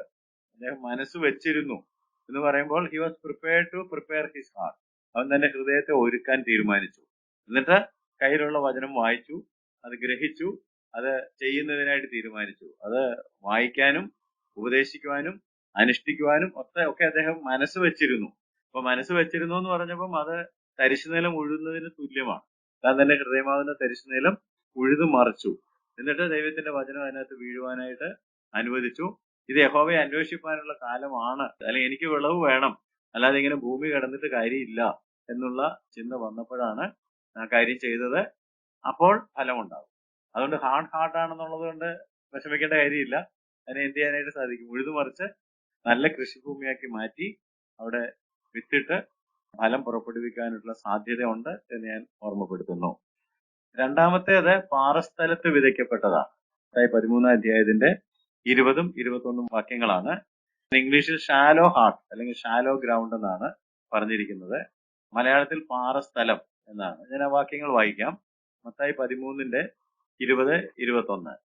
പാറസ്ഥലത്ത് വിതയ്ക്കപ്പെട്ടതോ ഒരുത്തൻ വചനം കേട്ടിട്ട് ഉടനെ സന്തോഷത്തോടെ കൈക്കൊള്ളുന്നതാകുന്നു. എങ്കിലും വേരില്ലാതിരിക്കയാൽ അവൻ ക്ഷണികനത്രേ. വചനം നിമിത്തം ഞെരുക്കമോ ഉപദ്രവമോ നേരിട്ടാൽ അവൻ ക്ഷണത്തിൽ ഇടറിപ്പോകുന്നു. മർക്കോസ് പറഞ്ഞത് കേൾക്കുക. മർക്കോസ് 4-ാം അധ്യായത്തിന്റെ 16-17 വാക്യങ്ങൾ. അങ്ങനെ തന്നെ പാറസ്ഥലത്ത് വിതച്ചത് വചനം കേട്ട ഉടനെ സന്തോഷത്തോടെ കൈക്കൊള്ളുന്നവർ, എങ്കിലും അവർ ഉള്ളിൽ വേരില്ലാതെ ക്ഷണികന്മാരാകുന്നു. വചനം നിമിത്തം ഉപദ്രവമോ പീഡയോ ഉണ്ടായാൽ ക്ഷണത്തിൽ ഇടറിപ്പോകുന്നു. ലൂക്കോസ് പറഞ്ഞത് കേൾക്കുക. ലൂക്കോസിന്റെ സുവിശേഷം 8:13. പാറമേലുള്ളവരോ കേൾക്കുമ്പോൾ വചനം സന്തോഷത്തോടെ കൈക്കൊള്ളുന്നവർ, എങ്കിലും അവർക്ക് വേരില്ല. അവർ തൽക്കാലം വിശ്വസിക്കുകയും പരീക്ഷാ സമയത്ത് പിൻവാങ്ങി പോകുകയും ചെയ്യുന്നു. വീണ്ടും പലസ്തീനിലെ മണ്ണും കൃഷിനിലങ്ങളും നമ്മൾ നോക്കുകയാണെങ്കിൽ കർത്താവായ യേശുക്രിസ്തു വളരെ ജനകീയമായ എല്ലാവർക്കും മനസ്സിലാകുന്ന ഉപമകൾ, ഉദാഹരണങ്ങളാണ് പറഞ്ഞത് എന്നുള്ളത് കൊണ്ട് പലസ്തീൻ എന്ന് പറയുന്നത് ഒരുപാട് മലകൾ നിറഞ്ഞ സ്ഥലമാണ് എന്നുള്ളത് അതിന്റെ ഭൂമി ശാസ്ത്രം അറിയാവുന്ന ആളുകൾക്ക് മനസ്സിലാവുന്ന ഒരു കാര്യമാണ്. മലനിരകളുള്ള ഒരു സ്ഥലമായതുകൊണ്ട് അവിടുത്തെ കൃഷിനിലങ്ങളിലൊക്കെ നിങ്ങൾ നോക്കുകയാണെങ്കിൽ ഒരു നിര ചുണ്ണാമ്പ് കല്ല് കാണും. ആ ചുണ്ണാമ്പ് കല്ല് വെട്ടി പൊട്ടിച്ച് ഇളക്കി ശരിയാക്കിയിട്ട് വേണം കൃഷി ചെയ്യാനായിട്ട്. അതുകൊണ്ടാണ് ഈ പാറസ്ഥലം എന്ന് പറയുന്നത്. അല്ല, നമ്മുടെ മനസ്സിലുള്ളത് പോലെ വലിയ കരിങ്കൽ പാറകളുടെ പുറത്ത് ആരെങ്കിലും കൊണ്ടുപോയി വിതയ്ക്കുമോ? ബുദ്ധിയുള്ളവരാരും പാറപ്പുറത്ത് കൊണ്ടുപോയി വിതയ്ക്കുകയല്ല. അപ്പൊ വിതച്ചപ്പോൾ ചിലത് പാറപ്പുറത്ത് വീണു എന്ന് പറഞ്ഞാൽ എഗെയിൻ അൺപ്രിപ്പയർഡ് ആയിട്ട് ലൈം സ്റ്റോൺ ഉള്ള ചുണ്ണാമ്പ് കല്ലുകൾ ഉള്ള അങ്ങനെ ഒരു നിരയുണ്ട്. അത് വെട്ടി ഇളക്കി മറിച്ച് നല്ല മണ്ണാക്കി മാറ്റിയിട്ടാണ് കൃഷിക്കാര് പണ്ട് കാലത്തും ഇന്നും കൃഷി ചെയ്തിരുന്നത്. അപ്പൊ അവിടെ മണ്ണിന് ആഴമില്ലാത്തതാണ് പ്രശ്നം. മണ്ണിന് ആഴമില്ലാത്തത് കൊണ്ട് മുളച്ചു വരുന്ന വേരിന് ആഴത്തിൽ പോകാനായിട്ട് കഴിയുകയില്ല. വിത്തിട്ടു, പക്ഷെ അത് മുളച്ചു വരുമ്പോൾ വേരിന് ആഴത്തിൽ പോകണമെന്നുണ്ടെങ്കിൽ അവിടെ പോകാൻ പറ്റിയ ഒരു പരിതസ്ഥിതി വേണം. പക്ഷെ ഇവിടെ ലൈം സ്റ്റോൺ ആണ് അതിന്റെ പുറത്താണ് വീണേക്കുന്നതെന്നുണ്ടെങ്കിൽ, അല്ലെങ്കിൽ ഇങ്ങനെ നമുക്ക് വേണമെങ്കിൽ ചിന്തിക്കാം. ഇപ്പൊ പാടത്തിന്റെ ഒക്കെ അതിരിങ്ങനെ കരിങ്കല്ല് വെച്ച് കെട്ടുന്നുണ്ടല്ലോ, കരിങ്കല്ലിന്റെ പുറത്താണ് ഈ വിത്ത് ചെന്ന് വീണതെങ്കിൽ അത് തീർച്ചയായിട്ടും കിളുക്കും. പക്ഷെ അതിന് വേരിറങ്ങാനായിട്ട് പറ്റാത്ത തരത്തിൽ അത് ഉറച്ചിരിക്കുന്നതായതുകൊണ്ട് അതിന് ഭാവിയിൽ വളർന്നു വരാനായിട്ട് കഴിയുകയില്ല. ഏതാണെങ്കിലും വെള്ളമൊക്കെ വീണ് കഴിയുമ്പോഴത്തേക്ക് അത് പെട്ടെന്ന് കിളുത്തു വരും. പക്ഷെ മുകളിലോട്ട് ചെടി വളരണമെന്നുണ്ടെങ്കിൽ മുകളിലോട്ട് വളരുന്ന അത്രയും തന്നെ എങ്ങോട്ടുമുണ്ട്, താഴോട്ടുമുണ്ട്. അപ്പൊ മണ്ണിന് ആഴമില്ലാത്തത് കൊണ്ട് വേരിന് ആഴത്തിൽ പോകാനായിട്ട് കഴിയുന്നില്ല. അപ്പൊ അത് പെട്ടെന്ന് ഉണങ്ങിപ്പോവും. ചെടി വളർന്നു നിൽക്കാനായിട്ട് വേര് അനിവാര്യമാണ് എന്നുള്ള കാര്യം ഓർക്കണം. വേരില്ലെങ്കിൽ, ഇനി വേര് ഇറങ്ങുന്നില്ലെങ്കിൽ പോലും വേരിന് വേണ്ട ഒരു സാധനം എന്താണെന്ന് വെച്ചാൽ വെള്ളം കിട്ടിയാലും മതി. നമ്മളിപ്പോ ചെടിയിലും പാറപ്പുറത്തും ഒക്കെ വേണേൽ വളർത്താം. പക്ഷെ അതിന് എന്ത് കിട്ടണം? വെള്ളം കിട്ടണം. വെള്ളം ഇല്ലായിരുന്നു എന്ന് ഉപമയിൽ പറഞ്ഞിട്ടുണ്ട്. ഗ്ലൂക്കോസ് 8:6 നോക്കിയേ. ഗ്ലൂക്കോസ് 8:6. മറ്റു ചിലത് പാറമേൽ വീണ് മുളച്ചു, നനവില്ലായികയാൽ ഉണങ്ങിപ്പോയി. നനവില്ലായികയാൽ. മത്തായിയും മർക്കോസും പറഞ്ഞിരിക്കുന്നതും കൂടെ കേൾക്കുന്നത് നല്ലതാണ്. നമ്മൾ ഉപമയുടെ അർത്ഥം ആദ്യം വായിച്ചത്. ഉപമയിലേക്ക് നോക്കിയാൽ മത്തായി 13:5-6. പാറസ്ഥലത്ത് ഏറെ മണ്ണില്ലാത്തയിടത്ത് മണ്ണിന് താഴ്ചയില്ലായികയാൽ ക്ഷണത്തിൽ മുളച്ചു വന്നു. സൂര്യൻ ഉദിച്ചാറെ ചൂട് തട്ടി, വേരില്ലായികയാൽ അത് ഉണങ്ങിപ്പോയി. ഗ്ലൂക്കോസ് പറഞ്ഞു മറ്റു ചിലത് പാറമേൽ വീണു മുളച്ച് നനവില്ലായികയാൽ ഉണങ്ങിപ്പോയി. മർക്കോസ് പറഞ്ഞിരിക്കുന്നത് 4:5-6 മണ്ണിന് താഴ്ചയില്ല. അതാണ് പ്രശ്നം. മണ്ണിന് താഴ്ചയില്ല. സൂര്യൻ ഉദിച്ചാറെ ചൂട് തട്ടി, വേരില്ലായക കൊണ്ട് ഉണങ്ങിപ്പോയി. അപ്പൊ വേരില്ല എന്ന് പറഞ്ഞപ്പോൾ വെള്ളമില്ല എന്നും അർത്ഥമുണ്ട്. വെള്ളം ഉണ്ടെങ്കിൽ വേരുണ്ടാവും. ഈ വെള്ളം ഉള്ളിടത്തേക്ക് വേര് അന്വേഷിച്ചു പോകുന്നു അല്ലേ? നമ്മൾ ചില മരങ്ങളൊക്കെ നട്ടാൽ എവിടെ വെള്ളമുണ്ടോ അവിടെ വരെ ഈ വേരിന്റെ പോക്ക് നമുക്ക് കാണാം. പക്ഷെ ഈ റൂട്ട് സിസ്റ്റത്തിന് അങ്ങനെ പോകാനായിട്ട് നനവില്ല. അപ്പൊ അങ്ങനെ ഇരിക്കുമ്പോഴാണ് സൂര്യൻ കൂടെ വരുന്നത്. സൂര്യൻ ഉദിച്ചപ്പോൾ വേരുമില്ല, നനവുമില്ല. അപ്പൊ ചെടി പെട്ടെന്ന് ഉണങ്ങിപ്പോയി. എന്താണ് അതിന്റെ അർത്ഥം? This represents an emotional heart. ഒരു വൈകാരിക ഹൃദയത്തെയാണ്.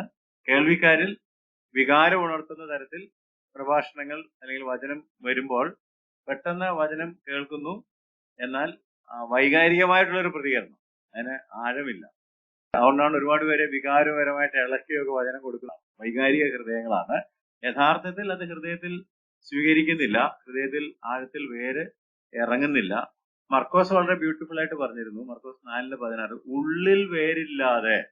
ഉള്ളിൽ വേരില്ലാതെ ക്ഷണികന്മാരത്രേ. അപ്പൊ ആ വികാരപരമായിട്ട് ഇളകുന്നതൊക്കെ കാണുമ്പോഴത്തേക്ക് എന്തോ സംഭവിക്കുന്നുണ്ടെന്ന് തോന്നും. പക്ഷെ ഉറപ്പില്ല. വേര് എന്ന് ഉറച്ചിട്ടില്ല. ഉള്ളിൽ വേരില്ല. No roots inside. അകത്ത് വേരില്ല. The response of the heart, ഹൃദയത്തിന്റെ പ്രതികരണം ഇമോഷണൽ, ഷാലോ, ടെമ്പററി.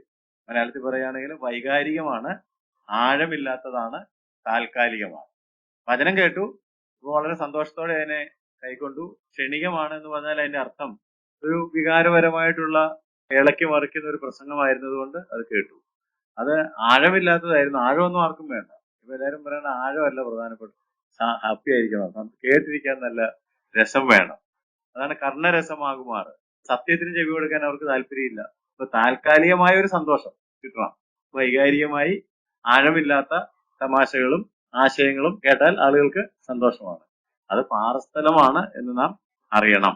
ലൂക്കോസ് 8:13 നാം വായിക്കുന്നത്, അവർ തൽക്കാലം വിശ്വസിക്കുകയും, കണ്ടോ, അവർ തൽക്കാലം വിശ്വസിക്കുകയും പരീക്ഷാ സമയത്ത് പിൻവാങ്ങി പോവുകയും ചെയ്യും. തൽക്കാലം വിശ്വസിക്കുകയും. ഇത് തൽക്കാലം വിശ്വസിക്കാനുള്ളതല്ല. ആ സമയത്തേക്ക് ആ മീറ്റിംഗിൽ ഇരുന്ന് പിന്നെ അത് ഉപേക്ഷിക്കാനുള്ളതാണോ? അല്ല. ഈ തൽക്കാലം വിശ്വസിച്ചാൽ വിശ്വാസത്തിന്റെ ശോധന ഉണ്ടാവും, പരീക്ഷാ സമയങ്ങൾ ഉണ്ടാവും. പരീക്ഷാ സമയം വരുമ്പോൾ എന്ത് സംഭവിക്കും? പിൻവാങ്ങി പോവുകയും ചെയ്യും. അപ്പൊ യേശു വാസ്തവത്തിൽ എന്താ പഠിപ്പിച്ചത് എന്നീ ഉപമകളിൽ കൂടിയൊക്കെ നമ്മൾ പോയി നോക്കുമ്പോൾ ലൂക്കോസ് 8:11-12 എടുത്ത് നോക്കി. വിത്ത് ദൈവവചനം വഴിയരികെ ഉള്ളവർ കേൾക്കുന്നവരെങ്കിലും അവർ വിശ്വസിച്ച് രക്ഷിക്കപ്പെടാതിരിപ്പാൻ പിശാച് വന്ന് അവരുടെ ഹൃദയത്തിൽ നിന്ന് വചനം എടുത്തു കളയുന്നു. വിശ്വസിച്ച് രക്ഷ പ്രാപിച്ചില്ല. രക്ഷ പ്രാപിക്കണമെങ്കിൽ വിശ്വസിക്കണം. വിശ്വസിച്ച് രക്ഷ പ്രാപിക്കണം. Jesus teaching that these people were not saved. ഇവരാരും വിശ്വസിച്ച് രക്ഷ പ്രാപിച്ചില്ല. എന്തിനാ വചനം പറയുന്നത്? വിശ്വസിക്കാനാ. വിശ്വസിച്ചിട്ട് എന്ത് സംഭവിക്കണം? രക്ഷിക്കപ്പെടണം. വിശ്വസിച്ച് രക്ഷിക്കപ്പെടണം.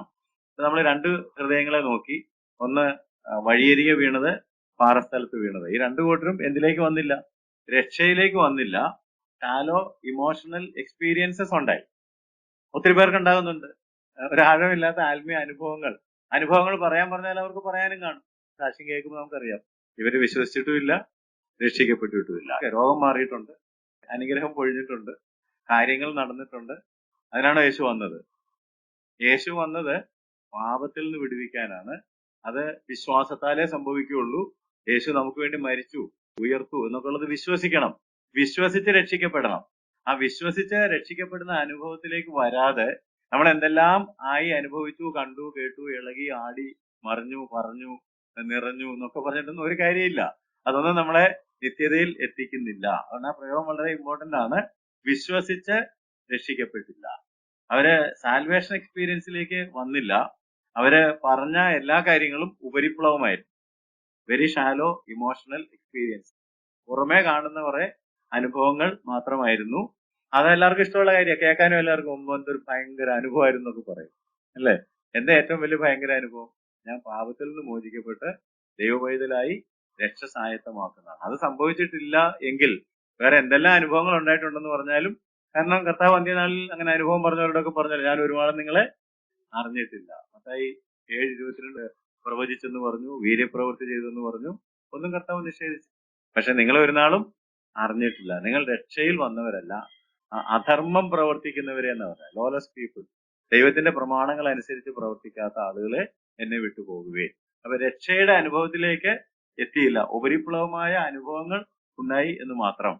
രക്ഷയുടെ അനുഭവത്തിൽ എത്തി ഇത് ഉപരിപ്ലവമല്ലായിരുന്നു എന്ന് അറിയുന്നതിന് വേണ്ടിയാണ് ഈ സൂര്യനെ ഉദിപ്പിക്കുന്നത്. അവിടെ ഉണ്ടായിരുന്നല്ലോ, ദ സൺ അപ്പിയേർഡ്. വിത്ത് വളരണമെന്നുണ്ടെങ്കിൽ സൂര്യപ്രകാശവും വേണം, അതുപോലെ തന്നെ വെള്ളവും വേണം. ഇവിടെ സൂര്യൻ ഉദിച്ചു. സൂര്യൻ പക്ഷെ എന്താ ചെയ്തത്? ഈ പ്ലാന്റിനെ ഡിസ്ട്രോയ് ചെയ്തു. സൂര്യൻ ഈ പ്ലാന്റിനെ സസ്റ്റെയിൻ ചെയ്യുകയല്ല ചെയ്തത്. സൂര്യപ്രകാശം ഇല്ലെങ്കിൽ ഉണങ്ങിപ്പോകും ചെടികൾ. പക്ഷെ സൂര്യപ്രകാശം കൊണ്ട് ഉണങ്ങിപ്പോയെന്നാ പറഞ്ഞത്. പാറമേൽ വീണത് സൂര്യന്റെ ചൂട് തട്ടിയപ്പോൾ വേരില്ലാത്തത് കൊണ്ട് അത് ഉണങ്ങിപ്പോയി. മത്തായി 13:6 മർക്കോസ് 4:6 ഒക്കെ വേരില്ലായിരുന്നത് കൊണ്ട് സൂര്യൻ ഉദിച്ചപ്പോൾ ഉണങ്ങിപ്പോയി. അപ്പൊ എന്താ ഈ ഉപമയിലെ സൂര്യൻ? എന്താ? ഞെരുക്കം, ഉപദ്രവം, പീഡ, പരീക്ഷ, അല്ലെ? ഇതൊക്കെ വരുമ്പോഴാണല്ലോ ഉണങ്ങിപ്പോകുന്നു എന്ന് പറഞ്ഞത്. മർക്കോസ്, മത്തായി ഒക്കെ പറഞ്ഞത് നോക്കിയേ. വേരില്ലായാൽ വചനം നിമിത്തം ഞെരുക്കമോ ഉപദ്രവമോ നേരിട്ടാൽ അവൻ ക്ഷണത്തിൽ ഇടറിപ്പോകുന്നു. മർക്കോസ് പറഞ്ഞത് വചനം നിമിത്തം ഉപദ്രവമോ പീഡയോ ഉണ്ടായാൽ ക്ഷണത്തിൽ ഇടറിപ്പോകുന്നു. ലൂക്കോസ് പറഞ്ഞു, അവർ തൽക്കാലം വിശ്വസിക്കുകയും പരീക്ഷാ സമയത്ത് പിൻവാങ്ങി പോവുകയും ചെയ്യുന്നു. അപ്പൊ ഈ ജെനുവിനിറ്റി ഓഫ് യുവർ ഫെയ്ത്ത് എന്ന് പറയുന്ന ഒരു പ്രധാനപ്പെട്ട കാര്യമാണ്. അതിനാണ് വിശ്വാസത്തിന്റെ പരിശോധന. എന്തിനാ? നിങ്ങളുടെ വിശ്വാസം ശരിയാണോ എന്നറിയാനായിട്ട് സൂര്യൻ ഉദിക്കും. എന്താ സൂര്യൻ? ഞെരുക്കം, ഉപദ്രവം, പീഡ, പരീക്ഷ, പ്രോസിക്യൂഷൻ, നിന്ന, പരിഹാസം, ഉപദ്രവം, ഇതെല്ലാം വരും. ഇതൊക്കെ വരുന്ന സമയത്താണ് നമ്മുടെ വിശ്വാസമാണോ, നാം രക്ഷിക്കപ്പെട്ടവരാണോ എന്ന് അറിയുന്നത്. Prosecution is good for A child of God. ഒരു ദൈവവേദലിന് പീഡനം നല്ലതാണ്. കാരണം അങ്ങനെ നമ്മളെ അപ്പോസ്തലന്മാരും കർത്താവും പഠിപ്പിച്ചത്, ലോകത്തിൽ നിങ്ങൾക്ക് കഷ്ടമുണ്ട്, എല്ലാവരും നിങ്ങളെ നിന്ദിക്കുമ്പോൾ നിങ്ങൾ ഭാഗ്യവാന്മാർ എന്നല്ലേ പറഞ്ഞത്. അനേകം കഷ്ടങ്ങൾ കൂടി ദൈവരാജ്യത്തിൽ കടക്കേണ്ടതാകുന്നു. ക്രിസ്തുവിൽ വിശ്വസിപ്പാൻ മാത്രമല്ല കഷ്ടം അനുഭവിപ്പാനും നിങ്ങൾക്ക്. അപ്പൊ നമ്മളിപ്പോ ചെയ്തേക്കുന്ന അതങ്ങെടുത്ത് മാറ്റി. നമ്മൾ പറഞ്ഞാൽ ഇപ്പോഴത്തെ സുവിശേഷ പ്രസംഗകര് കഷ്ടത ഇല്ലെന്നങ്ങ് ആക്കി, അനുഗ്രഹം മാത്രമേ ഉള്ളൂ അല്ലേ. കണ്ണുനീര് വന്നാൽ അപ്പൊ തന്നെ തുടച്ചുകളെയും. കവിഞ്ഞ അനുഗ്രഹം ഒഴുകുകയാണ്, പ്രോസ്പിരിറ്റി ആണ്, അനുഗ്രഹ സമൃദ്ധിയാണ്, കഷ്ടതയേ ഇല്ല. അപ്പൊ തന്നെ സുവിശേഷം പോയി. കാരണം സുവിശേഷത്തിനകത്ത് എന്തുണ്ട്? കർത്താവ് പറഞ്ഞല്ലോ, എന്റെ പിന്നാലെ ഒരുത്തൻ വരാൻ ആഗ്രഹിച്ചാൽ തന്നെ നിഷേധിക്കണം, തന്നെ തന്നെ നിഷേധിച്ച് അവന്റെ ക്രൂശ് എടുത്ത് എന്റെ പിന്നാലെ വരണം എന്നല്ലേ പറഞ്ഞത്. അപ്പൊ അതിനകത്ത് കഷ്ടതയുണ്ട്. കഷ്ടത ദൈവവേദലിന് നല്ലതാണ്. കഷ്ടതയിൽ കൂടി മാത്രമേ ഒരു വിശ്വാസിക്ക് മുന്നോട്ട് പോകാനായിട്ട് ഒക്കുകയുള്ളൂ. പക്ഷെ എന്തിനാ ഈ കഷ്ടത? കഷ്ടത ഒന്നാമത് വിശ്വാസത്തിന്റെ പരിശോധനയ്ക്ക്.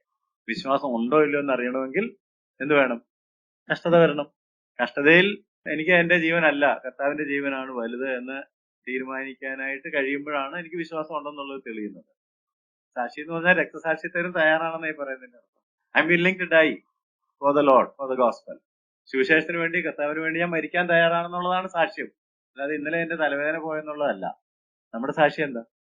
ഇന്നലെ ഭയങ്കര തലവേദനയായിരുന്നു, ഇന്ന് പ്രാർത്ഥിച്ചപ്പോ തലവേദന പോയി. അത് ക്രോസിൽ തിന്നാലും പോയേനെ, ഇല്ലേ? ഒരു പാരസെറ്റമോൾ തിന്നാലും പോയേനെ. അപ്പം ഡോക്ടർ പാരസെറ്റമോൾ തിന്നാൽ പോകുമെന്ന് സാക്ഷ്യം പറയാൻ പറഞ്ഞാൽ എത്ര പേര് പറയാന്നറിയോ? ഞാൻ തിന്നു പോയി എന്ന് പറയാൻ 1000 പേര് കാണും. അതല്ല ഇവിടുത്തെ വിഷയം. ഞാൻ പറഞ്ഞ മനസ്സിലായോ? അതല്ല നമ്മുടെ സാക്ഷ്യം. നമ്മുടെ സാക്ഷ്യം എന്താണ്? എന്നെ രക്ഷിച്ച കർത്താവിന് വേണ്ടി ഞാൻ മരിക്കാൻ തയ്യാറാണ്, ഞാൻ ജീവൻ വെച്ചു കൊടുക്കാൻ തയ്യാറാണ് എന്നുള്ളതാണ്. അപ്പൊ ഈ പീഡനം അല്ലെങ്കിൽ കഷ്ടത എന്തിനാ വരുന്നതെന്ന് ചോദിച്ചാൽ, ഒന്നാമത് വിശ്വാസത്തിന്റെ ജെനുവിനിറ്റി മനസ്സിലാക്കാൻ, വിശ്വാസത്തിന്റെ പരിശോധനയാണ്. നമ്മൾ പറയുന്ന വിശ്വാസമാണോ എന്നറിയാനായിട്ട്. രണ്ടാമത് proves the reality of your profession. നിങ്ങൾ വാഗൊണ്ട് പറയുന്നത് നിങ്ങൾ പ്രവർത്തിക്കുമോ എന്നറിയാനായിട്ടാണ്. വാഗൊണ്ട് പറയാൻ എളുപ്പമാണ്. ഈ കിരണം അടിച്ചാൽ അങ്ങേ കിരണം കാണിച്ചു കൊടുക്കണമെന്നൊക്കെ പറയാൻ എളുപ്പമല്ലേ. ഓർക്കപ്പുറത്ത് ഒരു അടി കിട്ടുകയാണെങ്കിൽ അറിയാം നമ്മൾ എന്ത് ചെയ്യുമെന്നുള്ളത്. അതറിയണമെങ്കിൽ ഒരു അടി വരണം, ഒരു പീഡനം വരണം, അല്ലേ? എന്തിനാണ് പീഡനം? വിശ്വാസം പരിശോധിക്കുവാൻ, നമ്മൾ പറഞ്ഞത് പ്രവൃത്തിയിൽ വരുമോ എന്നറിയാനായിട്ട്, അതുപോലെ തന്നെ വളരാനായിട്ട്. Helps your growth. അതുകൊണ്ടല്ലേ നമ്മൾ പറയുന്നത് തീയിൽ കുരുത്തത് വെയിലത്ത് വാടുകയല്ല. തീയിൽ കുരുത്ത അനുഭവത്തിൽ ഉണ്ടെങ്കിലേ വെയിലത്ത് നിൽക്കാൻ പറ്റുള്ളൂ. Prosecution is good for A believer. ഒരു വിശ്വാസിക്ക്, ഒരു ദൈവവേദലിന് പീഡനം നല്ലതാണ്. 3 കാര്യമെങ്കിലും അറിഞ്ഞിരിക്കണം. 1, വിശ്വാസത്തിന്റെ പരിശോധന. 2, നാം പറയുന്നത് പ്രവർത്തിക്കുമോ എന്നറിയാനായിട്ട്. 3, നമ്മുടെ ആത്മീയ വളർച്ചയെ സഹായിക്കാനായിട്ട്. പ്രതിസന്ധികളെ തരണം ചെയ്തു വേണം നാം വളർന്ന് പോകാനായിട്ട്. പക്ഷെ ഇതെല്ലാം യാഥാർത്ഥ്യമാകണമെന്നുണ്ടെങ്കിൽ എന്ത് വേണം? ഈ വചനം നമ്മെ പുതുജീവനിലേക്ക്, പുതുജന്മത്തിലേക്ക് നയിക്കണം. വിശ്വസിച്ച് രക്ഷ പ്രാപിക്കണം. വിശ്വസിച്ച് രക്ഷ പ്രാപിക്കാത്ത ആളുകൾക്ക് ആത്മീയ റൂട്ടില്ല. അപ്പൊ പിന്നെ ഇതൊന്നും ആപ്ലിക്കബിൾ അല്ല. ഇത് നമ്മൾ പറഞ്ഞിട്ട് കാര്യമില്ല. ഈ ജീവനുള്ള നിലനിൽക്കുന്ന ദൈവവചനം എന്റെ ഉള്ളിൽ വന്നിട്ട്, ദൈവവചനത്താൽ നിങ്ങൾ വീണ്ടും ജനിച്ചിരിക്കുന്നു എന്ന് പത്രോസ് പറഞ്ഞ അനുഭവത്തിലേക്ക് നമ്മൾ വരണം. ഈ വചനം കേട്ടിട്ട് അതിന്റെ മേൽ ആത്മാവ് വ്യാപരിക്കുമ്പോൾ എനിക്ക് പുതുജീവൻ ഉണ്ടാവും. I will be born again. ആ ബോൺ അഗെയിൻ ആയിട്ടുള്ള അനുഭവത്തിലേക്ക് വരുന്ന ഒരാൾക്ക് മാത്രമേ സ്പിരിച്വൽ റൂട്ട്സ് ഉണ്ടാവുകയുള്ളൂ. സൂര്യൻ ചെടിയെ മണ്ണിൽ നിന്ന് വെള്ളം വലിച്ചെടുത്ത് പോഷണം ലഭിച്ച് വളരാൻ സഹായിക്കുന്നത് പോലെ, സൂര്യനെ ഇല്ലെന്ന് വിചാരിക്കുക, ചൂടില്ല, സൂര്യനില്ല, അപ്പൊ വെള്ളം ആവശ്യമില്ല, ഉള്ള പാറപ്പുറത്തൊക്കെ നിൽക്കും. പക്ഷെ സൂര്യന്റെ ശക്തി കൂടി വരുമ്പോഴാണ് എന്ത് വേണ്ടി വരുന്നത്? കൂടുതൽ വെള്ളം വലിച്ചെടുക്കേണ്ട ആവശ്യം വരുന്നത്. പീഡനങ്ങൾ, ഉപദ്രവങ്ങൾ, പരീക്ഷകൾ, ഞെരുക്കങ്ങൾ ഒക്കെ വരുമ്പോഴാണ് ഒരു വിശ്വാസിക്ക് കർത്താവിലേക്ക് ആഴത്തിൽ വേര് ഇറക്കി അവിടുന്ന് വെള്ളം വലിച്ചെടുക്കേണ്ടതായിട്ട് വരുന്നത്. അങ്ങനെയൊന്നും ഇല്ലെങ്കിൽ പിന്നെ കർത്താവിൽ ആശ്രയിക്കേണ്ട കാര്യമില്ല. When we are in affliction, we have to trust the Lord. നമ്മൾ കഷ്ടതയിൽ കൂടി കടന്നു പോകുമ്പോൾ ആരെ വിളിക്കാനുള്ളൂ? നീയല്ലോ ഞങ്ങൾക്കുള്ള ദിവ്യ സമ്പത്ത്. വേറെ എങ്ങും ഞങ്ങൾക്ക് ആശ്രയിക്കാനില്ല. കർത്താവെ നീ സഹായിക്കാൻ വരണം. നമ്മൾ അങ്ങനെ ഒരു പീഡനത്തിൽ പെട്ട് ജയിലിലോ എല്ലാം ആകുകയാണെങ്കിൽ ആരെ വിളിക്കും? ഫോൺ മേടിച്ചോട് വിളിക്കും. ഫോൺ ഉണ്ടായിരുന്നു നമുക്ക് SMS ഒക്കെ അയക്കാമായിരുന്നു. ആരെ വിളിക്കും? ദൈവത്തെ മാത്രമേ വിളിക്കാനുള്ളൂ. ദൈവത്തെ വിളിക്കുമ്പോഴാണ് ദൈവം വരുമോ?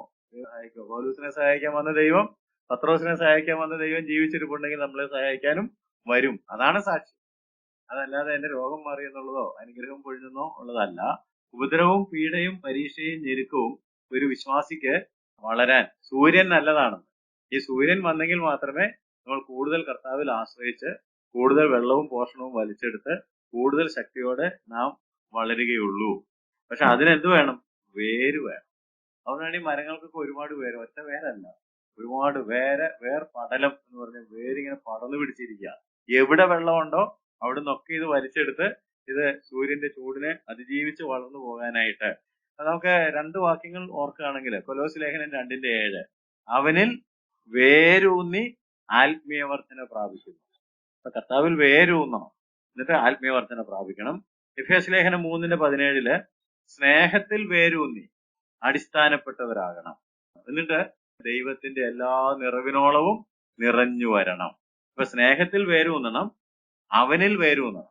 ഞാൻ അവനിൽ വേരൂന്നി ആത്മീയവർദ്ധന പ്രാപിക്കണം, സ്നേഹത്തിൽ വേരൂന്നി അടിസ്ഥാനപ്പെട്ട് ദൈവത്തിന്റെ എല്ലാ നിറവിനോളവും നിറഞ്ഞു വരണം. അപ്പൊ അതിനാണ് ദൈവം നമ്മളെ ഈ വചനത്താൽ സന്ധിക്കുന്നത്. അപ്പൊ വചനം നമ്മുടെ അടുത്തേക്ക് വരുമ്പോൾ നമ്മുടെ ഹൃദയം പ്രിപ്പയർഡ് ആയിരിക്കണം. അതായത് വഴിയരികെയുള്ള സ്ഥലം പോലെയും പാറസ്ഥലം പോലെയും ഹാർഡ് ആൻഡ് ഷാലോ ആയിട്ടിരുന്നാൽ നമുക്ക് രക്ഷയിലേക്ക് വരാൻ ഒക്കുകയില്ല.